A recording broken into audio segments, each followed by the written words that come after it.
Hi friends, welcome to my channel. ಮುದ್ದು ಸೊಸೆ ಧಾರಾವಾಹಿಯಲ್ಲಿ ಏನಾಗ್ತಾ ಇದೆ ಅಂತ ಹೇಳಿ ತಿಳಿದುಕೊಳ್ಳೋಣ ಬನ್ನಿ. ಈ ಕಡೆ ವಿದ್ಯಾ ತನ್ನ ಗಂಡನ ಹುಡ್ಕೊಂಬರ್ತಾ ಇರ್ತಾಳೆ. ಹುಡ್ಕೊಂಬಂದು ಗೌಡ್ರೆ ಎಲ್ಲಿದ್ದೀರಾ ನೀವು ಅಂತ ಹೇಳಿ ಹುಡುಕ್ತಾ ಇರ್ತಾಳೆ. ಆದರೆ ಅವ್ರ ಗಂಡ ನೋಡಿದ್ರೆ ಮರದ ಮೇಲೆ ಸಿಕ್ಕಾಕೊಂಡ್ಬಿಟ್ಟಿರ್ತಾನೆ. ಜ್ಞಾನ ತಪ್ಪಿ ಬಿದ್ದೋಗ್ಬಿಟ್ಟಿರ್ತಾನೆ ಭದ್ರ. ಆದರೆ ಏನು ಮಾಡಬೇಕು ಗೊತ್ತಾಗಲ್ಲ. ಈ ಕಡೆ ವಿದ್ಯನಿಗೆ ಗಂಡನಿಗೆ ಕಷ್ಟ ಇದೆ ಅಂತ ಹೇಳಿ ಗೊತ್ತಿರುತ್ತೆ. ಆದರೆ ಎಲ್ಲೋಗ್ಬಿಟ್ರು ಇವರು ಅಂತ ಹೇಳಿ ಹುಡುಕ್ತಾ ಇರ್ತಾರೆ. ಈ ಕಡೆ ಜೋರಾಗಿ ಕಿರ್ಚುತ್ತಾ ಇರ್ತಾಳೆ, ಗೌಡ್ರೆ ಎಲ್ಲಿದ್ದೀರಾ ಅಂತ ಹೇಳಿ.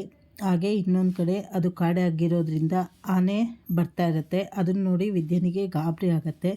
ಆನೆ ವಿದ್ಯನಿಗೆ ಏನಾದರೂ ಮಾಡುತ್ತಾ, ಈಗ ಗಂಡನ ಹೇಗೆ ಬಚಾವ್ ಮಾಡ್ತಾಳೆ, ಎಂಥ ಸಂಕಷ್ಟ ಎದುರು ಬಂದರೂ ವಿದ್ಯಾ ಅದನ್ನು ಹೇಗೆ ಫೇಸ್ ಮಾಡ್ತಾಳೆ ಅಂತ ಹೇಳಿ, ಹಾಗೆ ಭದ್ರ ಮತ್ತು ವಿದ್ಯಾ ಇಬ್ಬರು ಹೊರಗಡೆ ಬರ್ತಾರಾ ಅಂತ ಹೇಳಿ ಮುಂದಿನ ಸಂಚಿಕೆಗಳಲ್ಲಿ ತಿಳಿದುಕೊಳ್ಳೋಣ.